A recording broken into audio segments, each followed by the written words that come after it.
Good afternoon, 7th standard. Now, today we continue our history chapter, lesson number 2, that is India before the times of Shivaji Maharaj. मतलब शिवाजी महाराज से पहले का जो भारत था उसके बारे में हम अध्ययन करेंगे इस लेसन के अंदर. Now we shall learn about the various rulings power in India before the times of Shivaji Maharaj in this lesson. हम इस लेसन में हम शिवाजी महाराज से पहले जो भारत में अलग अलग सत्ता थी राजाओं की, उन राजाओं के सत्ता के बारे में हम इस लेसन में पढ़ने वाले हैं. Various ruling power exist in India during that period.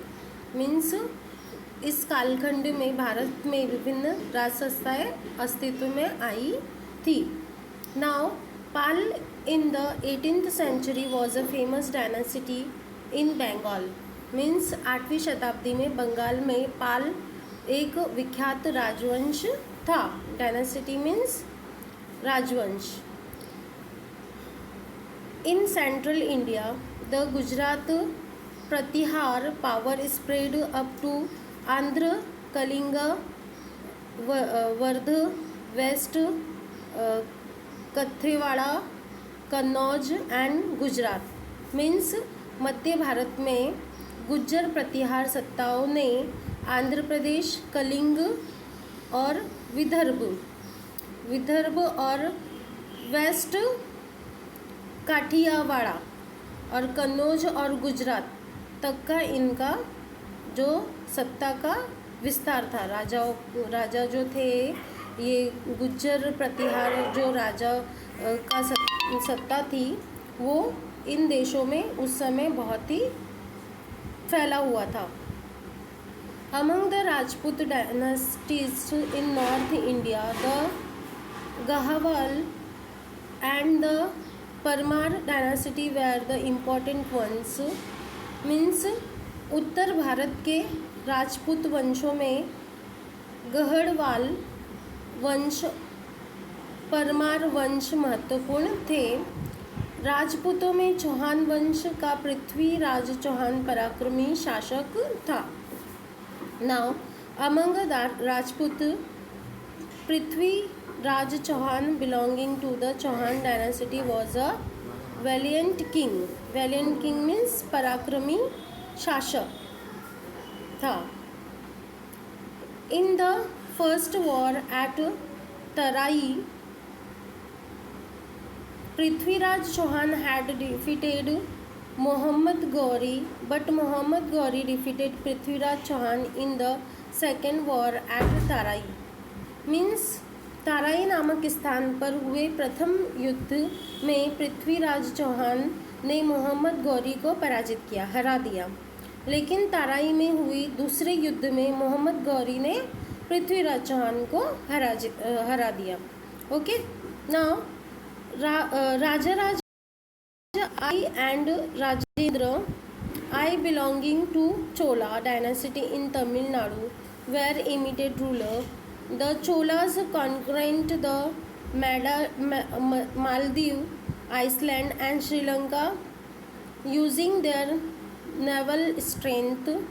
King Vishnuvardhan belonging to the Hoysal dynasty in Karnataka had conquered the whole of Karnataka. Now Tamil Nadu के चोल वंश के राजा राज प्रथम और राजेंद्र प्रथम असाधारण महत्व रखते थे. मतलब उनका बहुत ही महत्व था चोल वंश में. तो चोल शासकों ने नौसेना के बल पर मालद्वीप और श्रीलंका को जीत लिया. जो चोल शासक थे उनकी जो नौसेना पावर थी वो बहुत ही अच्छी थी, जिसकी वजह से उन्होंने मालद्वीप और श्रीलंका को जीता. कर्नाटक के होयसल वंश के विष्णुवर्धन राजा ने संपूर्ण कर्नाटक को जीत लिया. किसने? कर्नाटक के होयसल वंश के विष्णुवर्धन राजा ने संपूर्ण कर्नाटक को जीत लिया, whole of Karnataka. During the region of Govind III of the Rakshakut dynasty in Maharashtra, the Rakshakut power spread from Kannauj up to Rameshwar. Later, Krishna III conquered the region up to the Allahabad. Means Maharashtra के राष्ट्रकूट वंश के गोविंद तृतीय के कार्यकाल, third means तृतीय, गोविंद तृतीय के कार्यकाल में राष्ट्रकूट की सत्ता कन्नौज से लेकर रामेश्वर तक फैली हुई थी। बाद में ये कृष्ण तृतीय ने इलाहाबाद तक का प्रदेश भी अपने अंडर में कर लिया। Three dynasty of Silhara emerged in West Maharashtra. Once dynasty ruled over Thane and Raigad in North Konkan, the second in the South Konkan, while the third dynasty ruled over the part of present-day Kolhapur, Satara, Sangli and Belgaum district. Now, सिल्हारों के तीन वंश पश्चिम महाराष्ट्र में उदित हुए। पहला वंश कोंकण में थाना और रायगढ़। ध्यान रखो, पहला वंश कहाँ पर था? थाने, कोंकण में थाने और रायगढ़। दूसरा वंश नॉर्थ कोंकण में दूसरा वंश था, और जो थर्ड वंश था वो कोल्हापुर, सातारा, सांगली और बेलगांव जिलों के कुछ हिस्सों तक उनका राज्य था, वो राज्य कर रहे थे। Now the last prosperous power before the period of Shivaji Maharaj was that of Yadavs. The capital of Bhilam V of the Yadav dynasty was at Deogiri near Aurangabad. He extended his rule beyond the river Krishna. Means Shivaji Maharaj से जो पहले का पूर्व काल के अंत में जो महाराष्ट्र के यादवों की सत्ता वैभवशाली मानी जाती है, मतलब पावरफुल सत्ता थी वो यादवों की, बहुत समय तक उनका कार्यकाल था।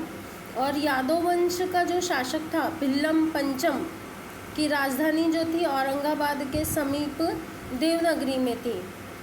उसने कृष्णा नदी के पार अपनी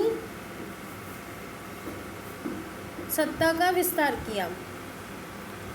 okay, now the Yadav period in considered to be the golden period of Marathi language and literature. It was in the period that Mahanubhav Panth and the Warkari movement emerged. Means यादवों का शासनकाल मराठी भाषा और साहित्य का स्वर्ण युग माना जाता है. गोल्डन, देखो यहाँ पे दिया, गोल्डन पीरियड माना जाता है. ये जो यादव समय था वो मराठी भाषा और साहित्य के लिए बहुत ही अच्छा माना जाता है, गोल्डन युग माना जाता है. इसी कालखंड में महाराष्ट्र में महानुभवी और वारकरी संप्रदायों का उदय हुआ. Now invention from the north west means पश्चिमोत्तर नॉर्थ वेस्ट दिशा में आक्रमण. Local dynasty like the Yadav and Rashtrakuta ruled in Maharashtra, but invaders from the northwest conquered the local dynasty there and established their own rule. Means यद्यपि महाराष्ट्र में राष्ट्रकूट यादव जैसी स्थानीय घरानों की सत्ता थी, फिर भी उत्तर में इन स्थितियों का लाभ पश्चिमोत्तर दिशा में आए आक्रमणकारियों ने उठाया. मतलब इन्वेंडर मीन्स आक्रमणकारी, जो किसी दूसरे देश पर आक्रमण करके अपना हक जमाते हैं, उन्हें इन्वेंडर्स कहते हैं. जैसे कि आतंकवादी हम कह सकते हैं. ऐसे आक्रमणकारियों ने उसका फ़ायदा उठाया, वहाँ की स्थानीय सत्ता को जीतकर अपना आधिपत्य भी स्थापित किया. स्टैब्लिश्ड मीन्स आधिपत्य स्थापित किया. Now in the mean while the Arab power had emerged in the middle east. Arab rulers turned towards India to expand their empire. The Arab general Muhammad bin Qasim attacked the Sindh province in the 18th century. Notwithstanding the residence of King Dahir, he conquered the province of Sindh. Due to this campaign, the Arab came to politics contact with India for the first time in the period of followed. Turk, Afghan and Mughal from Central Asia came to India and established their power. Now क्या हुआ, इस बीच की जो कालावधि में मध्य पूर्व में अरब सत्ता का भी उदय हुआ. देखो यहाँ पर दिया है मिडल ईस्ट मीन्स मध्य पूर्व और अरब एमर्ज्ड पावर मीन्स उनकी सत्ता का उदय हुआ. एमर्ज्ड मीन उदय होना. और साम्राज्य का विस्तार करने के लिए अरब सत्ताधीश जो अरब के लोग थे भारत की ओर मुड़े. 8वीं शताब्दी में अरब सेनानी मोहम्मद बिन कासिम ने सिंध प्रांत पर आक्रमण किया. सिंध के दाहिर राजा के प्रतिकार को निष्फल बनाते हुए उसने सिंध प्रांत को जीत लिया. जो ये अरब का मोहम्मद बिन कासिम था उसने सिंध प्रांत को जीत लिया वहाँ के राजा दाहिर को हराकर. इस आक्रमण के परिणाम स्वरूप अरबों का भारत के साथ पहली बार राजनीतिक संपर्क हुआ.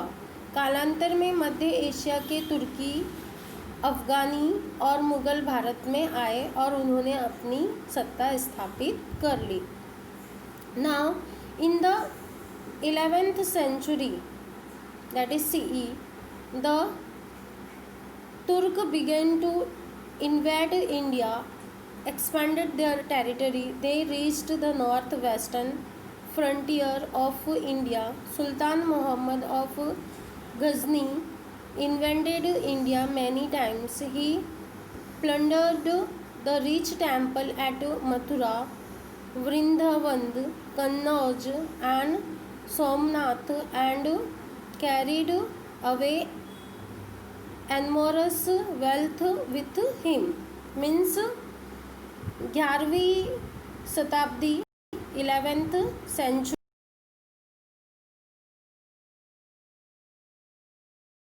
अपनी सत्ता का विस्तार करते समय पश्चिमोत्तर means western north western part तक आ पहुँचे और गजनी का सुल्तान मोहम्मद ने भारत पर अनेक आक्रमण किए और इन आक्रमण में उसने मथुरा, वृंदावन, कन्नौज, सोमनाथ के संपन्न मंदिरों को भी लूट लिया और वहाँ की विपुल संपत्ति को अपने साथ वो अपने देश लेकर गया. Now sultan in north means उत्तर भारत में उत्तर की सुल्तान शाही. सुल्तानेट मीन्स सुल्तान शाही. In 1175 common era and 1178 common era. कितने ईयर का गैप है इसमें देखो 6, 7, 8 3 ईयर्स का गैप है. Sultan Mohammad Ghori of Ghor from Afghanistan invaded India. He appointed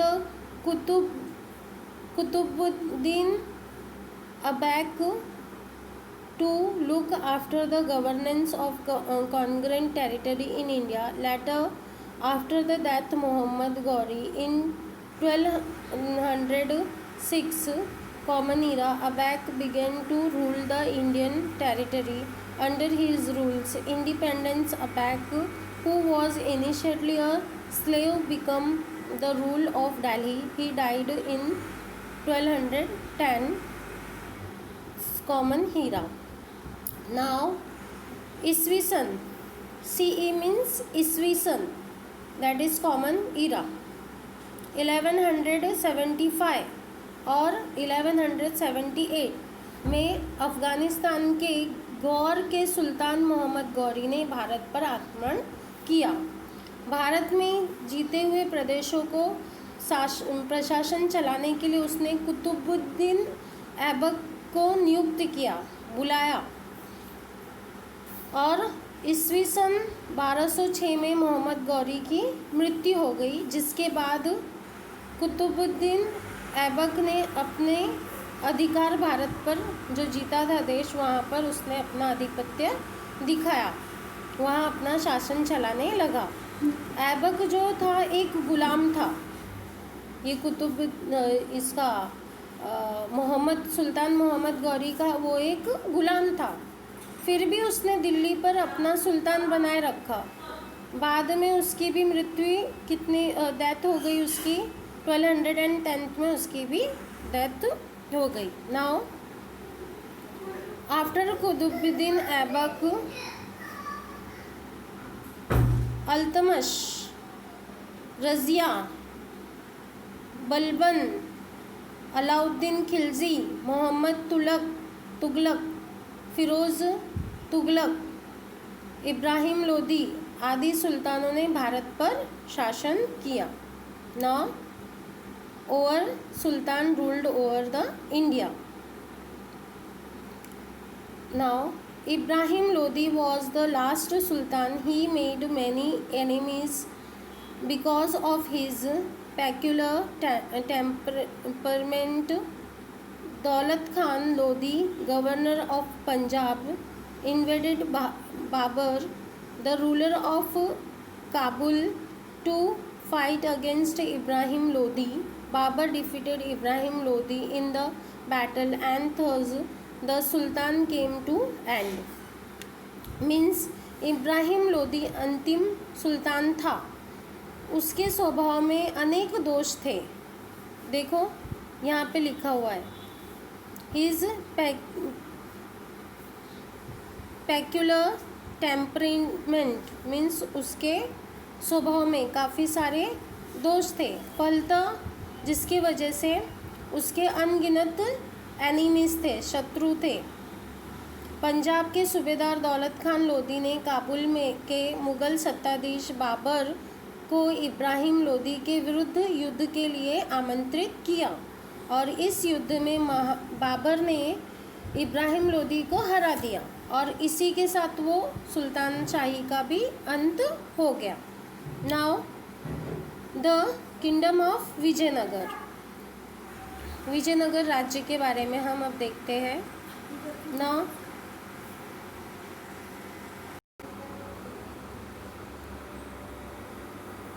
now the kingdom of Vijayanagar means Vijayanagar राज्य। During the reigns of sultan Muhammad bin Tughlaq of Delhi, there were many revolts in the south against the central power of Delhi. From these revolts arose the formidable Vijayanagar and Brahmani kingdom. Means Delhi का सुल्तान मोहम्मद तुगलक के कार्यकाल में दिल्ली की केंद्रीय सत्ता के विरुद्ध दक्षिण में विरोध हुआ और इसी से विजयनगर और बहमनी इन दोनों शक्तिशाली राज्यों का उदय हुआ। The brother Harihar and Bukka from South India were Sardar in the service of Delhi Sultanate, taking advantages of the instability in the south during the reign of Muhammad bin Taghlaq. They founded the kingdom of Taghlaqs. Muhammad bin Taghlaq, they founded the kingdom of Vijayanagar in south in 1336 Common Era. Hampi in today's Karnataka was the capital of kingdom. Harihar was the first king of Vijayanagar. Now Dakshin Bharat, that is south India में दो भाई जो कि हरिहर और बुक्का नाम था, वे दिल्ली के सुल्तान शाही की सेवा में सरदार थे। मोहम्मद तुगलक के शासन में दक्षिण में राजनीतिक अस्थिरता निर्माण हुई। हरिहर और बुक्का ने इस अस्थिरता का लाभ उठाया, मतलब कि स्टेबिलिटी नहीं थी, इनस्टेबिलिटी थी। तो 1336 में दक्षिण में विजयनगर राज्य की स्थापना हुई। वर्तमान कर्नाटक का हम्पी नगर इस राज्य की राजधानी है। हरिहर विजयनगर का प्रथम शासक बना। जो हरिहर था वो प्रथम शासक बना। Now Harihara was succeeded by his brother Bukka. Bukka brought the region up to the Rameshwar under his control.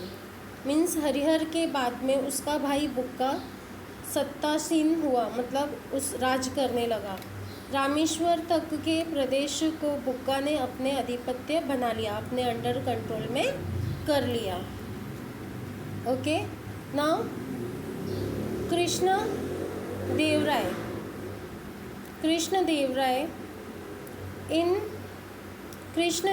extended the throne of Vijayanagar in 1509 Common Era. He conquered Vijayawada and Ram Mahendri and extended the regions to his kingdom. He defeated the combined forces of the armies of the Sultan who had united under the leadership of the Brahmani Sultan Muhammad Shah. During Krishna Dev Rai's reign, the Krishna kingdom of Vijayanagar extended from Kuttak in the east up to Goa in the west, and from the Raichur Doab in the north up to the Indian Ocean in the south. He died in 1530 Common Era. Means 1509 में कृष्णदेवराय विजयनगर का शासक बना। उसने विजयवाड़ा और राजमहेंद्री प्रदेशों को जीतकर अपने राज्य में मिला लिया। बहमनी सुल्तान महमूद शाह के नेतृत्व में एकत्रित हुए सुल्तान के सैन्य संघ की उसने पराजय किया, हरा दिया, सैन्य बल को उसने हरा दिया। नाउ कृष्णदेवराय के कार्यकाल में विजयनगर राज्य जो था वो पूर्व में कटक से लेकर पश्चिम में गोवा तक और उत्तर में रायचूर दोआब से लेकर दक्षिण में हिंद महासागर तक फैला हुआ था। इतना उसने अपने अंडर में ले लिया। और ईयर 1530 में कृष्णदेवराय की क्या हो गई, डेथ हो गई। Okay, he died in 1530. Krishnadev was a scholar. He wrote Amukta-Malyada, a Telugu compendium on polity. The Hazaram temple and Vithal temple were built in Vijayanagar during his reign. मतलब कृष्णदेवराय कौन था? एक स्कॉलर था, विद्वान था, बहुत ही टैलेंटेड था। उसने तेलुगु भाषा में राजनीतिक से संबंधित आमुक्तमाल्यादा नामक ग्रंथ लिखा, कंपेंडियन ऑन द पॉलिटिक ग्रंथ लिखा। और उसके शासन में विजयनगर में 1000 राम मंदिर ये और विठल मंदिर भी उसने बनवाए। उसके जब तक उसने शासन किया तब तक उसने ये 2 मंदिर बनाया, एक था 1000 राम टेम्पल और Vitthal temple. Okay, now the decline of Vijayanagara kingdom began with the death of Krishnadev Rai in 1565 Common Era at Talikot in the present state of Karnataka. There was a battle between Adil Shahi, Nizam Shahi, Qutub Shahi और Prithvi Shahi on one side and Vijayanagar on the other side. Vijayanagar was defeated. Therefore, the dominance of Vijayanagar came to end. किस तरीके से विजयनगर का अंत हुआ वो हम देखते हैं। कृष्णदेवराय के पश्चात, मतलब उनके बाद, विजयनगर राज्य की शक्ति जो है कम होने लगी। जब उनकी डेथ हो गई तो उसके बाद जो विजयनगर का राज्य की शक्ति थी वो कम हो गई।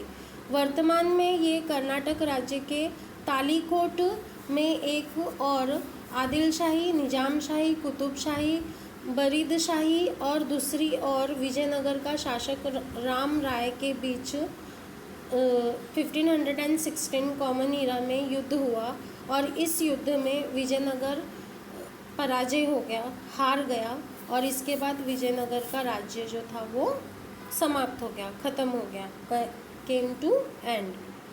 The Brahmani kingdom.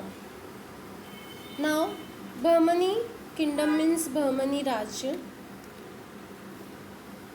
While Muhammad bin Tughlaq was still beginning, some of his Sardar in the Deccan rose in rebellion against him. The leader of this Sardar, Hassan Gangu, defeated the army of Sultan of Delhi.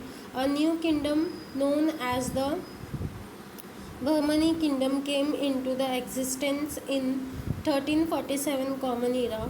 Hussain Gangu became the first Sultan of Bahmani kingdom. He made the city of Gulbarga in Karnataka his capital. Now, Mohammad Tughlaq के प्रभाव को उखाड़ फेंकने के लिए north के सरदार ने विद्रोह किया और इन सरदारों का जो प्रमुख था वो हसन गंगू था। उसने दिल्ली के सुल्तान की सेना को हरा दिया और 1347 में नए राज्य का उदय किया। इसे बहमनी राज्य नाम दिया गया, बहमनी राज्य। Okay, Bahmani kingdom. Hasan Gangu Bahmani kingdom was the first sultan of Bahmani kingdom. उसने कर्नाटक राज्य के गुलबर्गा में अपनी राजधानी की स्थापना की। Okay, now Mohammed Gawan.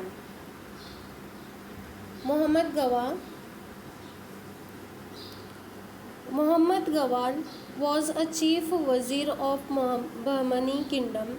He was a good administrator. He strengthened the Bahmani kingdom. He started paying the soldiers their salary in cash instead of through land grant.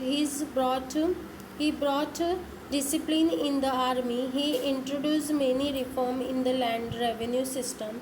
He opened a madrasa at Bidar for Arabic and Persian study.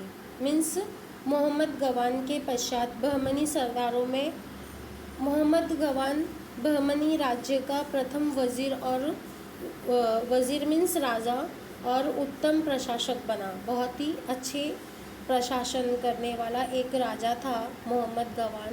उसने बहमनी राज्य को आर्थिक रूप से बहुत ही शक्तिशाली बनाया। सैनिकों को जागीरें देने के स्थान पे वो कैश पेमेंट करने लगा।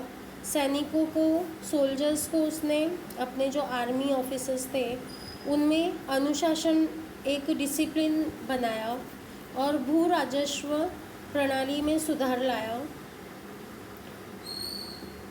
साथ ही बिदर में अरबी और फारसी विद्याओं के अध्ययन हेतु उसने मदरसा भी बनवाए। Okay, now after the death of Mohammed Gawan, factionisms increased among the Bahmani Sardars. The conflict with the Vijayanagar kingdom had an adverse effect on the Bahmani kingdom. The provisional governors began to act more independently. This leads to the disintegrations of the Bahmani kingdom into 5 small powers, that is Imad Shahi of Wardha,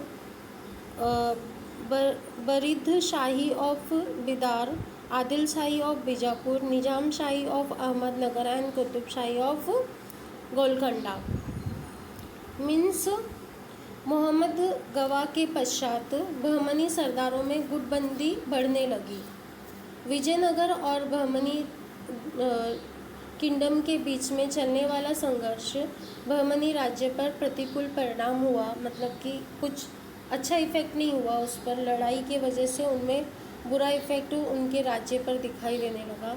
जो उनके प्रांत थे, उनके अधिकारी और अधिक स्वतंत्रता के लिए साथ रहने लगे और बहमनी राज्य का विघटन हुआ, मतलब अलग अलग हो गए बहमनी राज्य।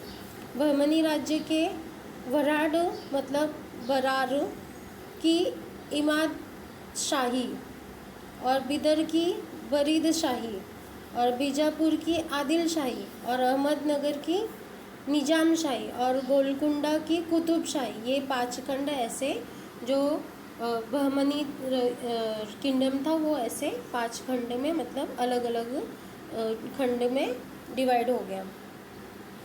Mughal power in the 1526 common era the sultanate of Delhi came to end Mughal power was established there. मतलब 1526 में दिल्ली में सुल्तान शाही का क्या हो गया, एंड हो गया, और वहाँ पे मुग़ल सत्ता की स्थापना हुई। नाउ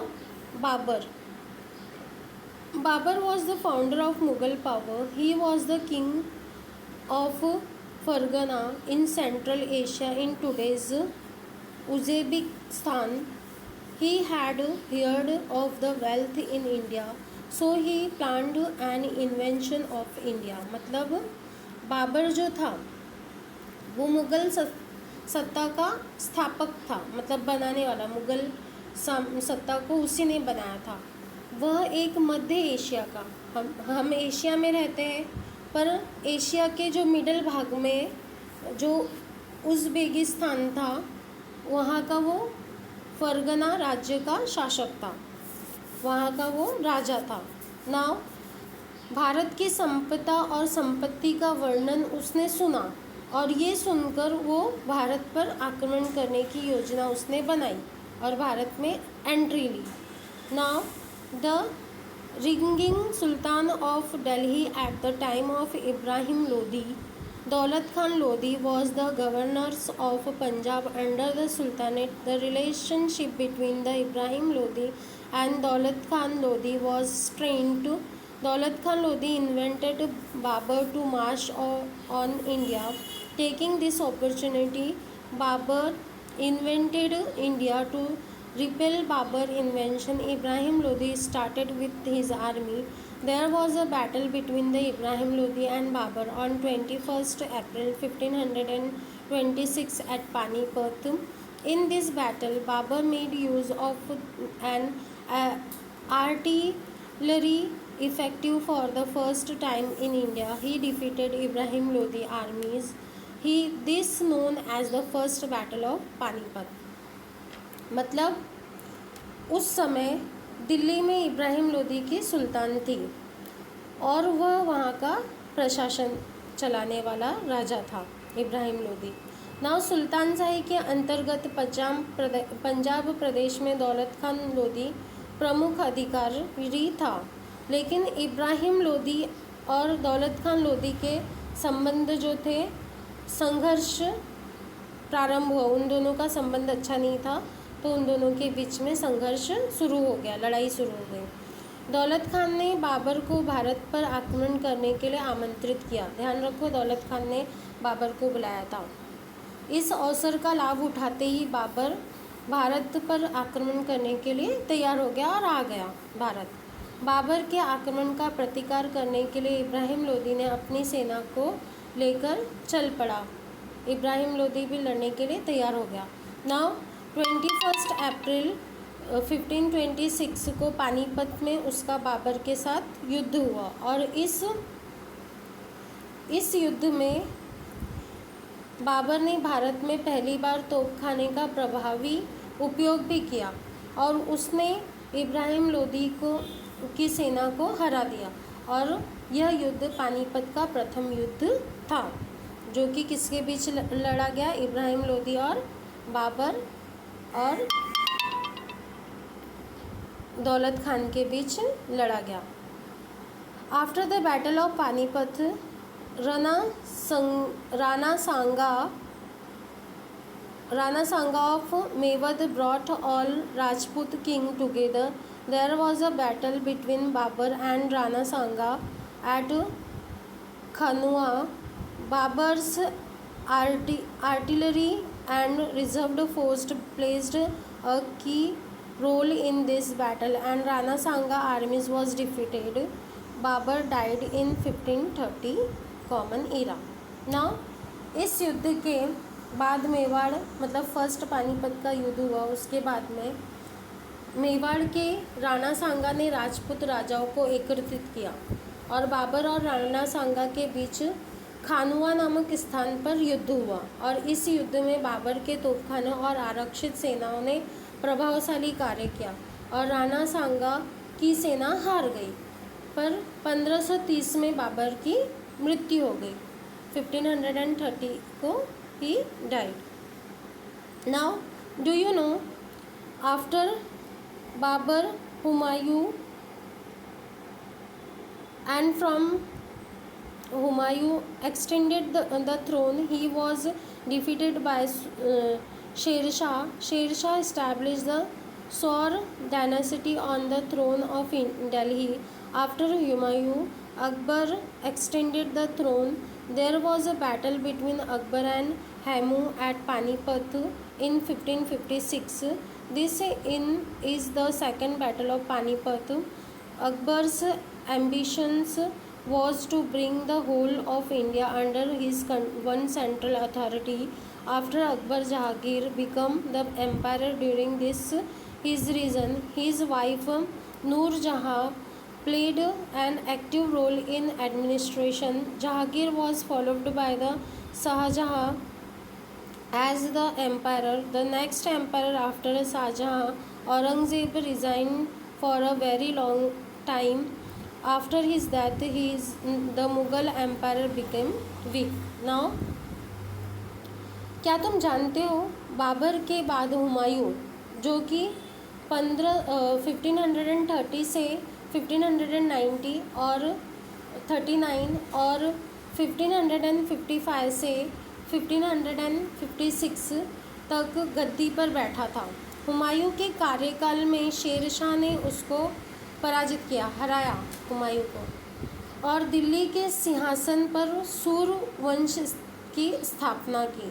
हुमायूं के पश्चात अकबर जो कि 1556 से लेकर 1605 तक सत्तासीन था, मतलब वो राजा था वहाँ का अकबर। नाउ इन 1556 में अकबर और हेमू के बीच पानीपत युद्ध हुआ और यह पानीपत युद्ध द्वितीय युद्ध था, दूसरा युद्ध था। अकबर संपूर्ण भारत को अपने अधीन लाने की महत्वाकांक्षा रखता था। वो चाहता था कि वो सारे भारत को अपने कंट्रोल में कर ले। ना अकबर के बाद जहांगीर जो कि 1605 से 1628 तक शासक बना, उसके कार्यकाल में उसकी पत्नी नूरजहां ने प्रभावी ढंग से शासन चलाया। जहांगीर के 1656 तक गद्दी पर बैठा। शाहजहाँ के बाद औरंगज़ेब जो कि 1658 से 1777 तक जो कि राजा था वहाँ का, उसकी भी मृत्यु हो गई और उसकी डेथ के बाद में जो मुग़ल साम्राज्य था वो चरमरा गया, मतलब कि उसका भी वो वीक हो गया, उसका पावर जो था वो धीरे धीरे कम होने लगा। Akbar was the most powerful king of the Mughal dynasty. जो अकबर था वो मुग़ल वंश में सबसे अधिक कार्यक्षम और पराक्रमी राजा था, शासक था। When he tried to bring India under his central authority, he had faced to opposition Maharana Pratap, चांद बीवी, Rani Durgavati struggle against him. Their struggle is noteworthy. Means Akbar Mughal वंश में सबसे अधिक पराक्रमी और कार्यक्षम शासक था, राजा था। अकबर ने संपूर्ण भारत को अपने छत्र के नीचे लाने का प्रयास किया, अपने अंडर में लाने का प्रयास किया।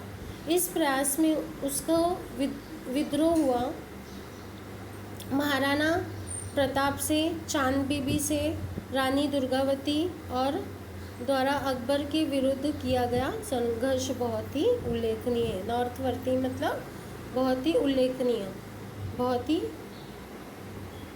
प्रभावकारी था। नाउ हम आगे का नेक्स्ट लेक्चर में कंप्लीट करेंगे। Now take care, have a nice day, bye bye.